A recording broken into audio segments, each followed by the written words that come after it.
The night began with a bang as my wife stumbled into the house with a group of her friends, clearly having had more than their fair share of drinks. They were loud, laughing uncontrollably, and the smell of alcohol filled the room.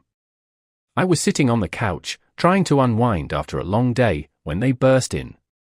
One of them blurted out something about a wild idea they had come up with. Before I could even ask what they were talking about, my wife, slurring her words, said, "We're buying a horse." Isn't that amazing? I sat there, stunned, wondering if I'd misheard her. A horse?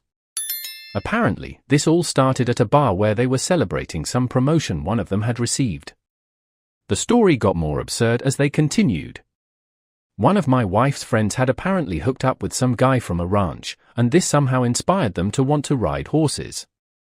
Not just ride horses, mind you, but to own one. You wouldn't believe it, one of them said, giggling. She said the guy smelled like hay, but in a sexy way. My wife and her friends thought it would be a brilliant idea to pool their money and buy a horse so they could have their own riding sessions. It seemed like a drunken fantasy, but they repeated it enough times for me to realize they were serious.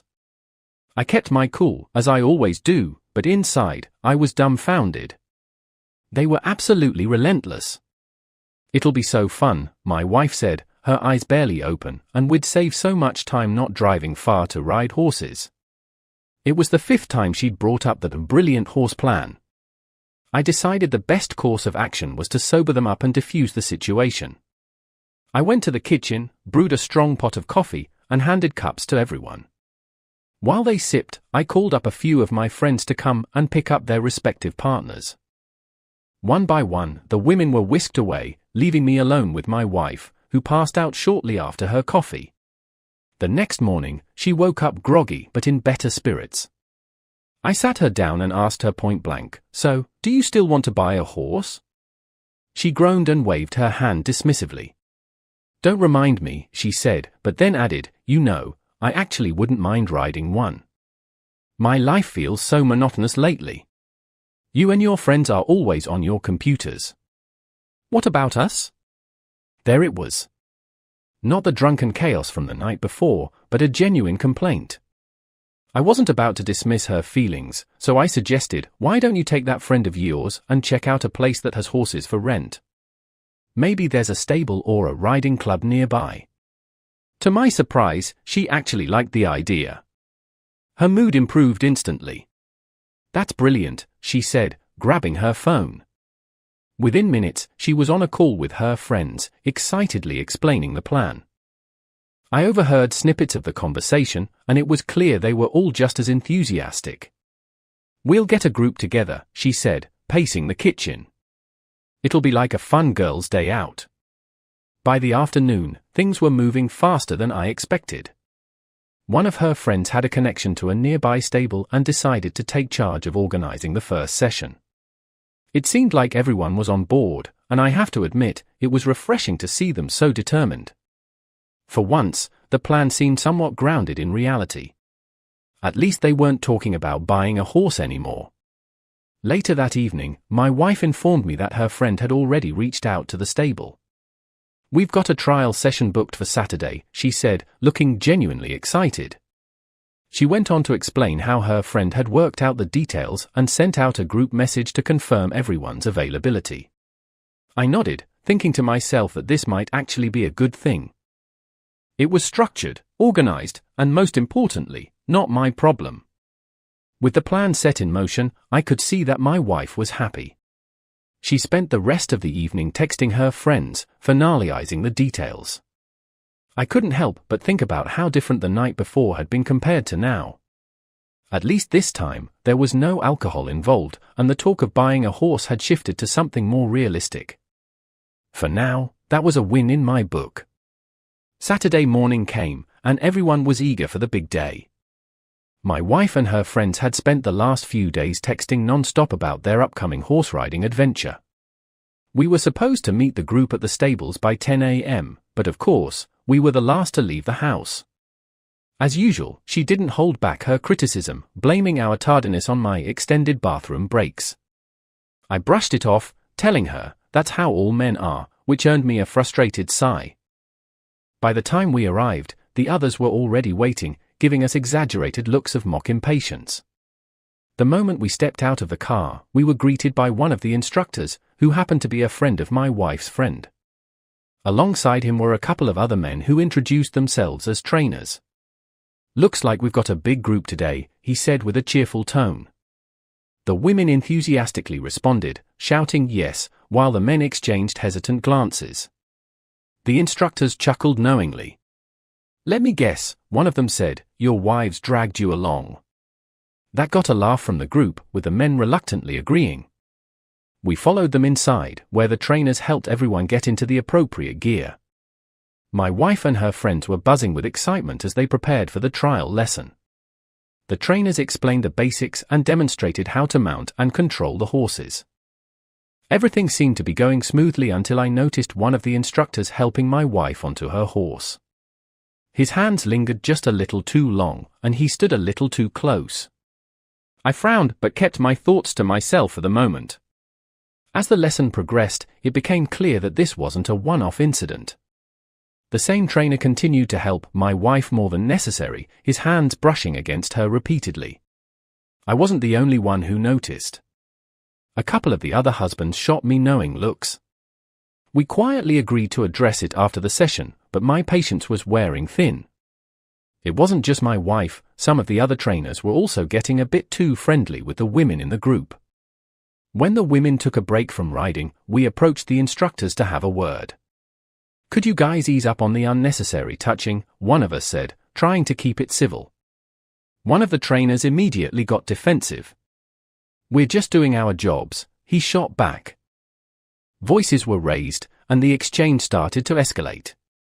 Before it could turn into a full-blown argument, the women mounted their horses again, and we decided to let it go for the moment. However, tension lingered in the air. Towards the end of the lesson, my wife's horse began to move unexpectedly as she tried to dismount. She lost her balance and fell awkwardly to the ground. I rushed over to her, along with one of the trainers. She winced in pain and said she couldn't feel her leg properly. My frustration boiled over when the same trainer who had been overly familiar earlier muttered, "This wouldn't have happened if you hadn't started that argument." I cut him off immediately, snapping, "If you hadn't been acting unprofessionally, none of this would have happened." The situation quickly turned serious as someone called for an ambulance. The paramedics arrived shortly, assessed her condition, and confirmed a minor fracture. "It's a clean break," one of them said, "but she'll need to be in a cast for 3 to 4 weeks. My wife was taken to the hospital, where they put her leg in a cast and gave her instructions for recovery. I stayed by her side the entire time, ensuring she was comfortable and taken care of. Once everything was settled, we headed home. The ride was quiet, with both of us lost in our thoughts. My mind raced, replaying the day's events and thinking about what needed to happen next. For now, my focus was on making sure she recovered smoothly, but the unresolved issues with the trainers were not something I planned to let slide. Back at home, the atmosphere was tense. My wife was in tears, her frustration bubbling over as she lamented about how she'd miss out on all the fun. "While my friends are out there enjoying themselves, I'll be sitting on the sidelines like some useless beginner," she said, wiping her face angrily. "And it's all because you men had to start a fight over nothing." I took a deep breath, determined to stay calm, and replied, "It wasn't over nothing. Those instructors were getting way too familiar. I noticed it first, and then the other husbands did too. We spoke up because we needed to remind them that you all have husbands." She glared at me through her tears. "Idiots," she shot back. "Instead of watching out for us, you made things worse. Maybe if you had been paying more attention, I wouldn't have fallen." I'd expected her anger, but that didn't make it any easier to hear. I kept my response measured. "You're fine, aren't you? It's a minor injury. So what if you're off your feet for a couple of weeks? You can still learn the basics and be ready to join them once you're healed." She sniffled, acknowledging the logic in my words, but her mood didn't fully lighten. Over the next 2 weeks, she rested at home, flipping between boredom and mild frustration. One evening, as we sat on the couch, she turned to me with a mixture of disbelief and amusement. You won't believe what my friend told me, she began. Apparently, they threw a swinger party at the stables while I've been stuck here. I stared at her, unsure if I'd heard correctly. What the hell? Who was there? She waved her hand dismissively. Don't worry, none of the married ones. But can you imagine? It sounds wild, doesn't it? Wild? I repeated, my voice sharper than I intended. That's outright insanity. And for the record, that's cheating, not some wild or adventure. She rolled her eyes at my reaction. Come on. We've done group trips before. Remember that massive house we rented? What's the difference? I shook my head, incredulous. The difference is that we all had separate rooms and respected boundaries. What they're doing is completely out of line. And at a stable, of all places? That's beyond disgusting. She shrugged, clearly unbothered by my perspective. Well, I don't judge her for it. She's living her life and doing what makes her happy. It's not for everyone, but I don't think she's wrong for enjoying herself. I stared at her, trying to wrap my head around how casual she was about the situation. Deciding it wasn't worth an argument, I let the conversation drift to other topics. Still, her nonchalant attitude stuck with me.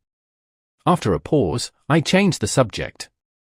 So, when do you think you'll head back to the stables? She tilted her head thoughtfully. Probably this weekend, she said. I'll meet up with the girls and see how things are going.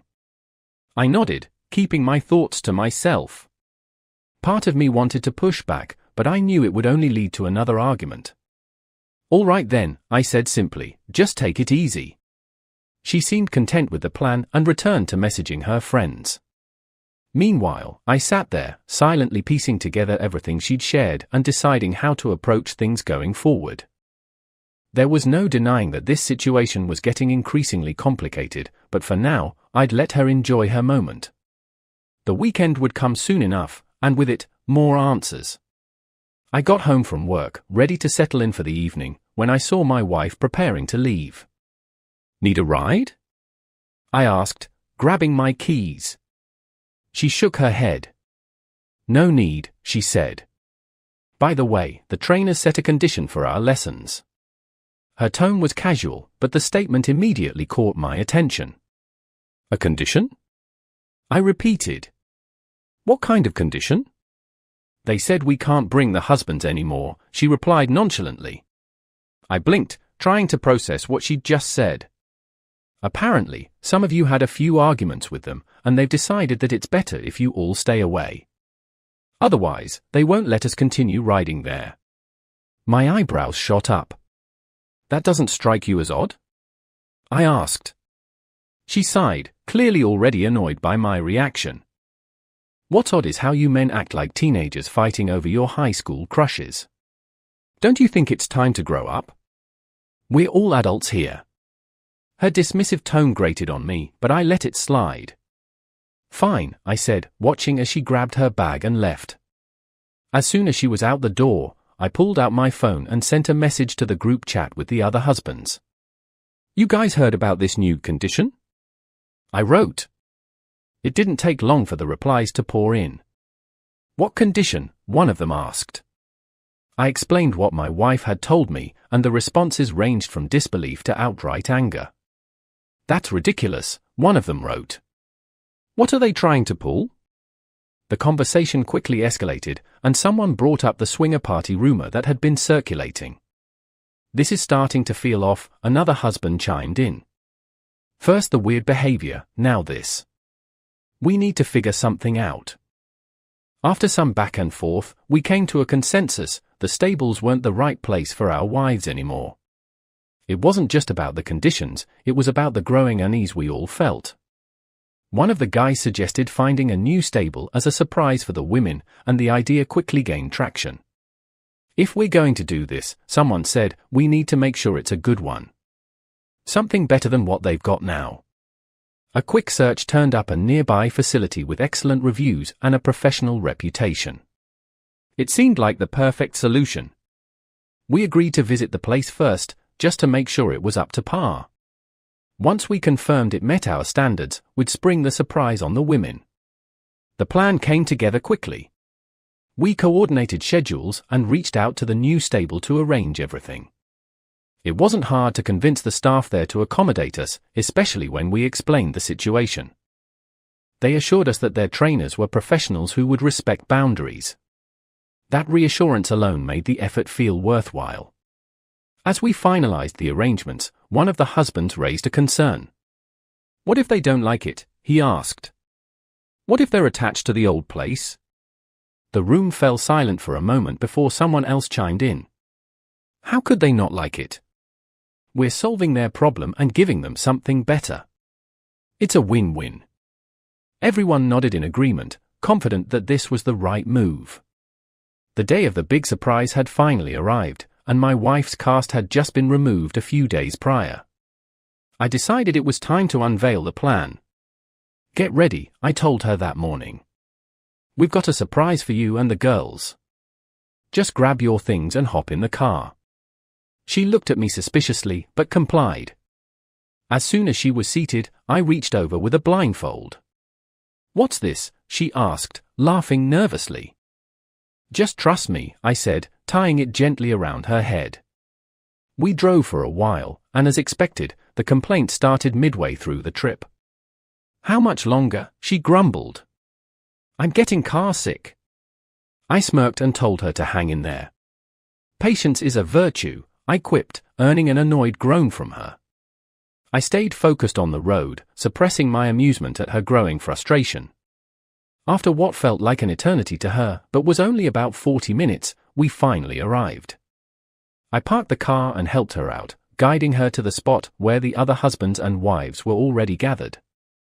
"Okay," I said, taking off the blindfold, "you can look now." She blinked a few times, adjusting to the sunlight, and then her jaw dropped. Before her stood a brand new stable, complete with a well-maintained riding arena and spacious pastures. The other women let out gasps of surprise and delight, but my wife turned to me, eyebrows raised. "What is this?" I crossed my arms and gestured to the stable. "This," I said, "is where you'll be riding from now on." We decided to switch things up. The trainers at the old place weren't exactly professional, so we found a better option. This place has great reviews, skilled instructors, and a no-nonsense atmosphere. The other husbands chimed in, backing me up. "We just wanted you all to have a better experience," one of them added. The women huddled together, whispering and casting glances back at us. The men exchanged puzzled looks, wondering what could possibly take so much deliberation. After a few minutes, the wives returned, and my wife spoke on their behalf. "All right, we'll give it a try. But there's one condition," she said, her tone firm. "No more following us around and micromanaging. You trust us to handle ourselves, okay?" I glanced at the other husbands, and we all nodded in agreement. "Fair enough," I said, keeping my voice steady. With that settled, the women headed off to meet their new trainers and get started on the first lesson. It was clear from the start that these instructors were a world apart from the previous ones. They kept a respectful distance, offered clear instructions, and maintained a professional demeanor throughout the session. One of the other husbands leaned over and whispered, "Looks like it really was a trainer problem after all."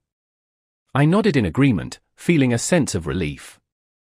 The lesson went smoothly, and by the end of it, the women seemed genuinely impressed with the new setup. The atmosphere was lighter, and the tension from the old stable felt like a distant memory. On the way home, my wife turned to me with a mix of annoyance and amusement. "So, tell me the truth. You guys really moved us here because you were jealous, didn't you?" I didn't even hesitate. "Yeah," I admitted. "We noticed those trainers were crossing the line, and this place doesn't have that problem. It's as simple as that." She rolled her eyes dramatically. "Fine. Whatever. Let's just move on," she said, settling back in her seat. We rode the rest of the way in silence, finally pulling into the driveway as the sun began to set. It started with a subtle change in my wife's behavior. Over the course of a few evenings, I noticed that she was glued to her phone, scrolling and typing endlessly. It wasn't like her. Normally, she would watch TV with me or chat about her day, but now her attention was completely elsewhere. One night, I decided to ask her about it. "What's going on?" I said, nodding toward her phone.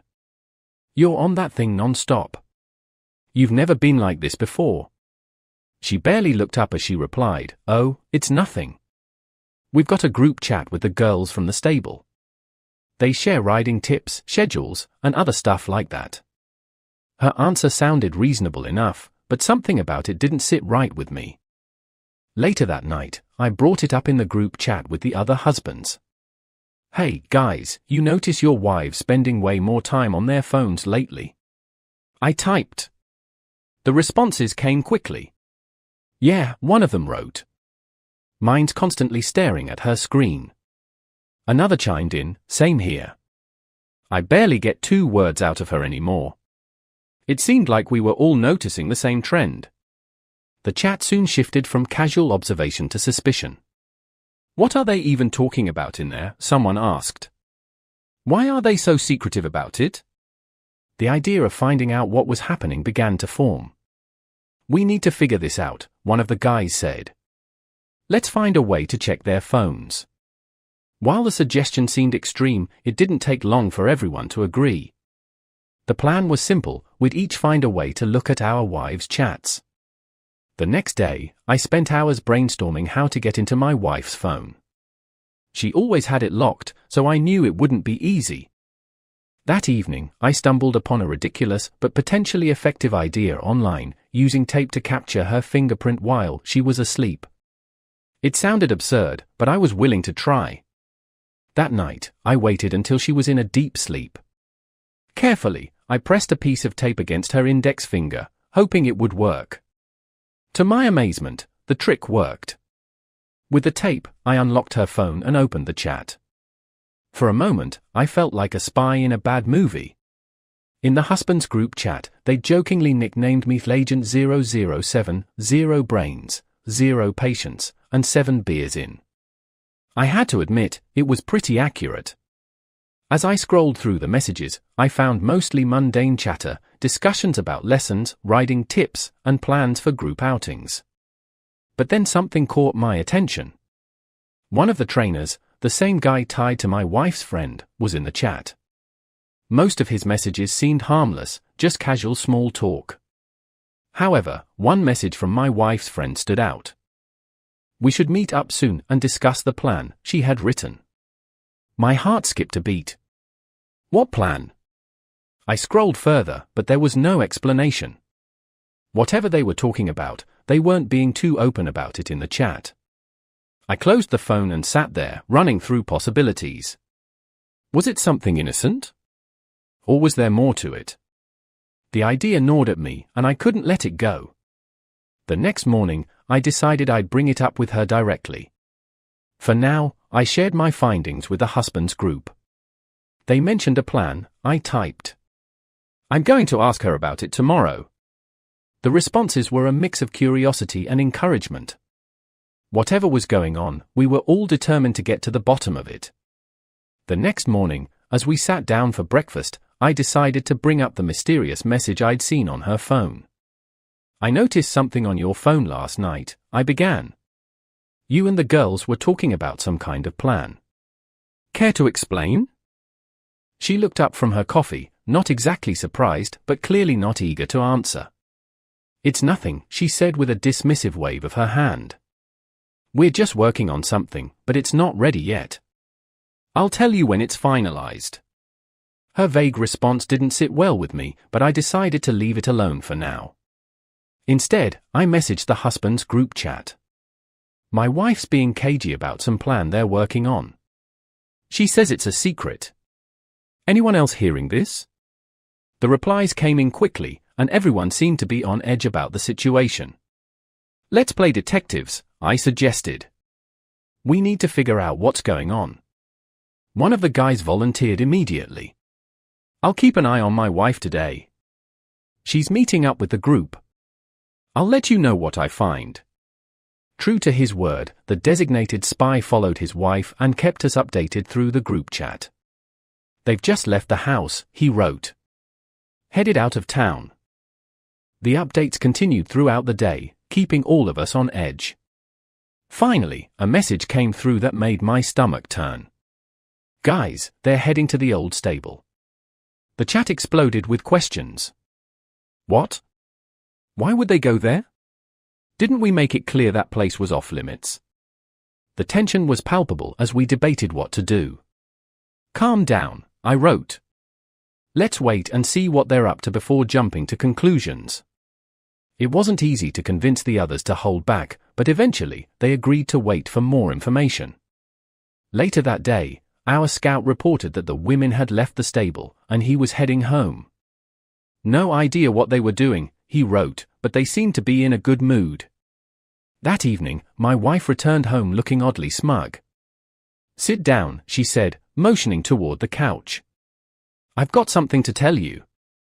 I crossed my arms and waited, already bracing myself. We talked it over, she began, and we decided to organize a swinger party at the stable. My jaw dropped. You've got to be kidding me, I said, barely able to contain my disbelief. That's why you went to the old stable today? To plan something like that? She didn't even flinch at my reaction. It was just a discussion, she said defensively. Nothing's happened yet. We were just brainstorming. And honestly, why are you so upset? You guys are the ones acting like control freaks, following us around and spying. Her attitude only fueled my frustration. We made it clear that the old stable was off limits for a reason, I said. And now you're talking about doing something completely out of line there? What were you thinking? It was just an idea, she insisted. Nothing's been finalized. You're blowing this way out of proportion. I shook my head, trying to keep my temper in check. Listen to me carefully, I said. If I find out that you or anyone else goes through with this or even steps foot in that stable again for something like this, we're done. No second chances, no excuses. Do you understand? She finally looked shaken. Okay, she said quietly. I understand. A week passed uneventfully, with the women attending their lessons at the new stable. Everything seemed to be back on track. I kept a close eye on things, occasionally checking the husband's group chat to confirm that nothing unusual was happening. All clear, I wrote one day. Looks like they're sticking to the new place. The others echoed the same sentiment. It was a relief to see some normalcy return, but the tension from recent events still lingered. One evening, my wife came home visibly tired. Dropping her bag on the couch, she sat down with a heavy sigh. Next weekend, I think I'm going to visit my mom, she said. She could use some help around the house, and it'd be nice to spend some quality time with her. Just us girls, you know? Reminiscing, gossiping, the usual. Her tone was casual, and her reasoning made sense. Sure, I said, nodding. Sounds like a good idea. Let me know if you need a ride. Later that night, as I relaxed with my phone, I sent a message to the group chat. Hey, my wife's heading to her mom's next weekend. Thinking of having a few drinks and gaming while she's away. Anyone in? The replies were immediate. Count me out, one of the guys said. My wife's going on a work trip that weekend. Another chimed in, mine's off to some meditation retreat for 2 days. A moment of silence hung in the chat before someone typed what we were all thinking. Wait a minute. Is it just me, or is it weird that all our wives are suddenly leaving for the weekend? The realization hit like a ton of bricks. This doesn't add up, another husband said. What are the odds they'd all have plans at the same time? The unease we'd felt earlier began to creep back in. The chat exploded with theories and questions. What if they're not going where they say they are, one of the guys suggested. What if this is another one of their secret plans? No one wanted to jump to conclusions, but the coincidences were too glaring to ignore. We need to figure this out, someone finally said. But we have to be careful. It didn't take long for a plan to form. Here's what we'll do, I wrote. When the weekend comes, each of us will quietly keep tabs on our wife's movements. Don't confront them, don't act suspicious, and whatever you do, don't let them know we're onto something. The group quickly agreed, understanding the need for discretion. We'll regroup and share what we find, I added. If it's nothing, great.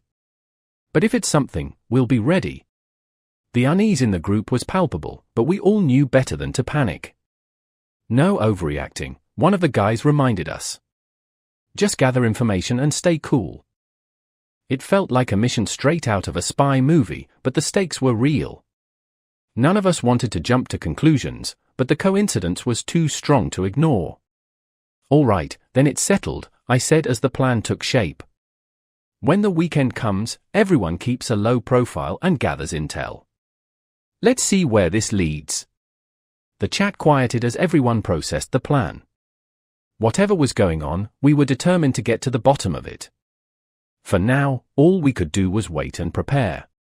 The day finally arrived, and we all set out, determined to uncover whatever our wives were hiding. Each of us had our suspicions, but nothing could have prepared us for where the trail led. Following discreetly, we tracked their movements to none other than the old stable, the very place we had agreed was off limits. When we regrouped in the parking lot, the mood was tense. This doesn't feel right, someone muttered.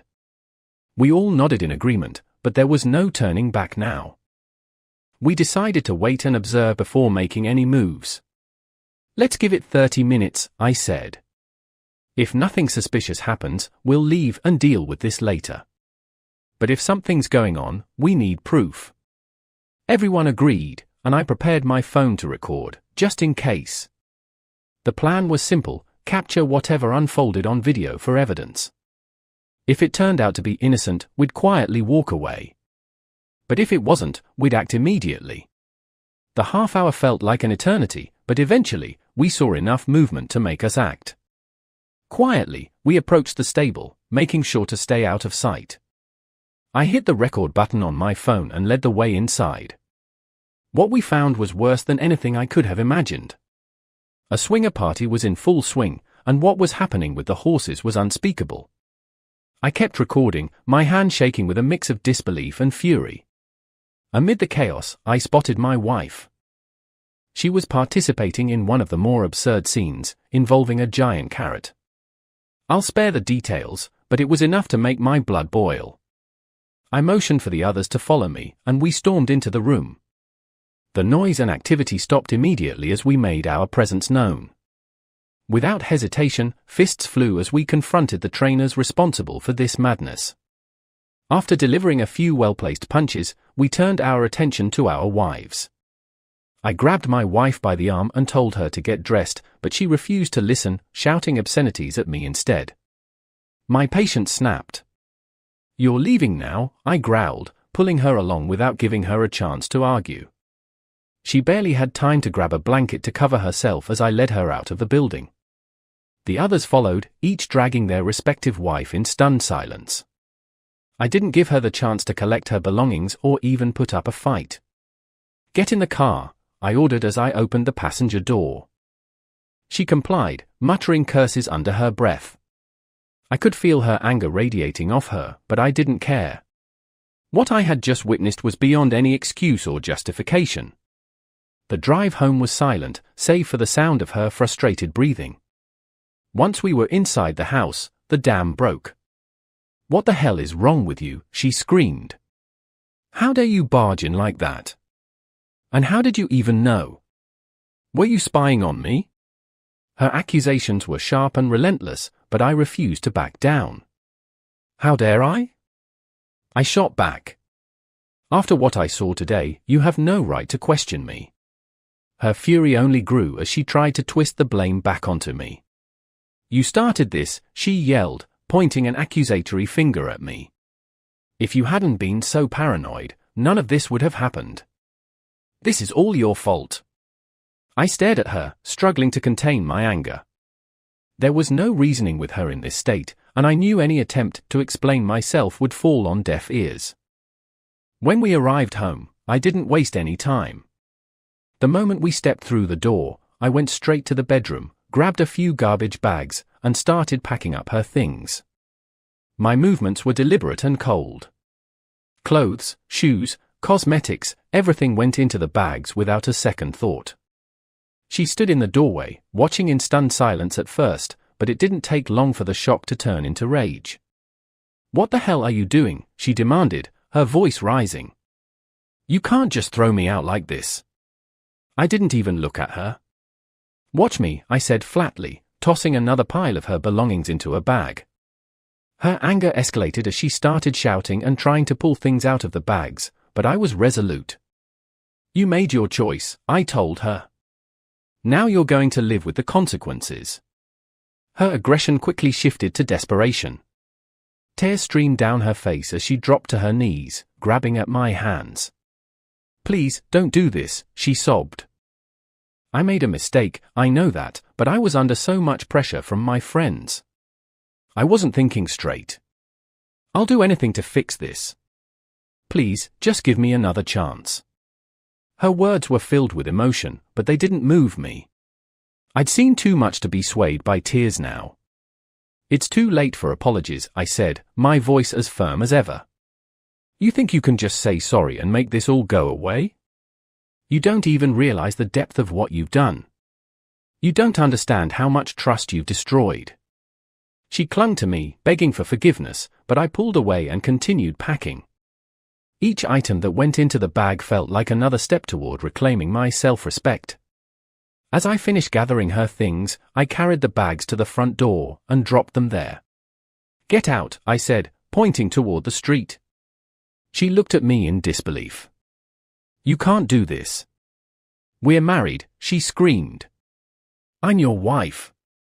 I shook my head, my patience worn thin. "Not anymore," I said. "You made your choice, and now I'm making mine." Her tone shifted again, this time to fury. "You're pathetic," she spat, grabbing the bags and storming out. "You think you're so righteous, but you're just as flawed as the rest of us." I didn't respond, simply shutting the door behind her and locking it. I leaned against the door for a moment, letting out a deep breath. The house was quiet now, the chaos replaced by an eerie calm. For the first time in a long time, I felt like I had control over my life again. Once I had collected myself, I opened my phone and sent a message to the group chat. "It's done," I wrote. "She's out." The responses came quickly. One by one, the other husbands confirmed that they had taken similar actions. "Same here," one wrote. "She's gone, and good riddance." Another chimed in, this needed to happen. We couldn't let it slide. Finally, I attached the video I'd recorded at the stable and sent it to the chat. "Here's the evidence for the divorces," I wrote. "Use it if you need it. We're not letting them get away with this." There was a grim sense of solidarity among us as we prepared for the next steps. It wasn't just about ending the marriages, it was about reclaiming our dignity and moving forward without the shadows of betrayal hanging over us. The decision to divorce wasn't an easy one, but it was inevitable. After everything that had happened, there was no salvaging the relationship. For me, it wasn't just about ending the marriage, it was about ensuring that she faced consequences for her actions. If that meant stripping her of every advantage she'd gained during our time together, so be it. I began making arrangements with a lawyer, determined to proceed with a divorce that would leave her with nothing but her own mistakes. Even as I moved forward with legal steps, the thought of her continuing her activities at the stable gnawed at me. It wasn't just about the betrayal anymore, it was about the sheer audacity of it all. She had already crossed so many lines, and the idea of her engaging in those disgusting acts again made my blood boil. I couldn't sit idly by, knowing what was happening there. Something had to be done. I decided to take action. After some research, I found the contact information for the stable's administration. I composed a brief but direct message, attaching the incriminating video as evidence. "You need to see this," I wrote. "This is what's happening at your facility. You should be ashamed of the lack of oversight. I suggest you address this immediately." With a deep breath, I hit send and waited for their response. It didn't take long. Within an hour, I received a call from the stable's management. The voice on the other end was tense but professional. "Thank you for bringing this to our attention," they said. "We had no idea such activities were taking place. Rest assured, the trainers involved have already been dismissed, and we'll be conducting a thorough investigation to ensure this never happens again." Their swift action gave me a small sense of satisfaction. At least some justice was being served. Not long after, my phone buzzed with another call, this time from her. I could hear the anger in her voice before she even said a word. "How dare you?" she screamed. "Do you have any idea what you've done? You've ruined everything. You're a pathetic excuse for a man, and everyone knows it now." She didn't even try to defend herself, she was too busy hurling insults and accusations. I let her rant, not saying a word until she finally paused to catch her breath. "Are you finished?" I asked calmly. The silence on the other end was deafening. "Good," I continued. "Because if this is the reaction you're giving me, then I know I made the right choice. You can scream and blame me all you want, but the fact remains, you did this to yourself. Don't call me again." With that, I hung up, feeling a weight lift off my shoulders. The group chat with the other husbands was buzzing that evening. I shared the update about the stable's swift action and the call from my soon-to-be ex-wife. "Looks like we got their attention," I wrote. The replies came quickly, filled with support and shared experiences. We had all been through similar turmoil, and now it felt like we were finally taking control of our lives again. As I sat back and reflected on the day's events, one thing became clear: I had done the right thing. Her outburst only confirmed that she was desperate to deflect blame and avoid accountability. The stable's response showed that the situation was serious enough to warrant immediate action. If my choices had rattled her and forced change, then I had no regrets. For the first time in weeks, I felt a sense of closure. The divorce process moved faster than any of us had anticipated. Each of us had secured top-notch lawyers, pooling our resources to ensure no stone was left unturned. The evidence we had gathered, the videos, the messages, the sheer audacity of their actions, left no room for negotiation. When it came time for court, the outcome was as clear as day. The ruling stripped them of any claim to assets or financial support, leaving them with little more than the clothes on their backs. Justice, at least in this sense, was swift and unrelenting. For us, this wasn't just about winning legal battles. It was about reclaiming dignity and peace of mind. The finality of the divorces brought a collective sense of relief. The toxicity that had consumed our lives for months, even years in some cases, was finally gone. Each of us stood taller, knowing that we had not only survived the ordeal but emerged stronger on the other side. It wasn't just about the property or the money, it was about closing a chapter that had weighed heavily on all of us. To celebrate, we decided to host a party, something light-hearted to mark the end of a dark period. The planning was spontaneous, as if we were all eager to move forward without hesitation. Beer, whiskey, and music flowed freely that evening, filling the air with laughter and camaraderie. For the first time in what felt like forever, we were able to enjoy ourselves without the burden of suspicion or betrayal hanging over our heads. The party wasn't just about indulgence, it was a statement. It was a moment to reclaim our happiness and to remind ourselves of what life could be like without the chaos we had endured. We shared stories, some funny, some painful, but all with the understanding that the worst was behind us. The unity among us was palpable. We weren't just individuals navigating personal struggles, we were a team, bonded by shared experiences and triumphs. It didn't take long for the calls to start. One by one, the ex-wives reached out, their tones ranging from apologetic to desperate. They wanted to explain, to justify, to beg for another chance. But none of us were willing to entertain their pleas. The betrayal had been too profound, the damage too permanent. Each of us responded in our own way, but the message was the same: there was no going back. The chapter was closed, and there was no room for their return. Their attempts to reach us became increasingly frantic.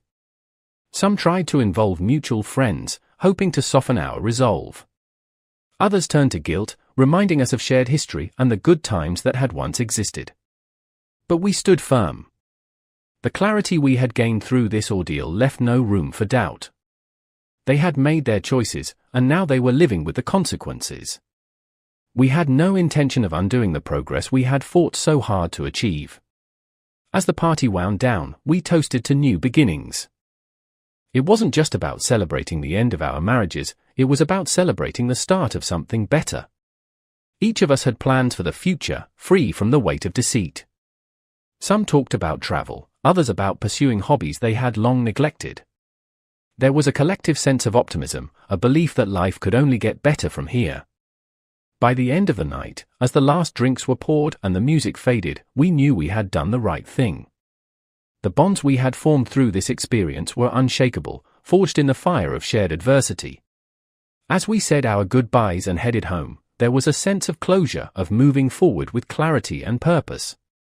The past was behind us, and the future was ours to shape.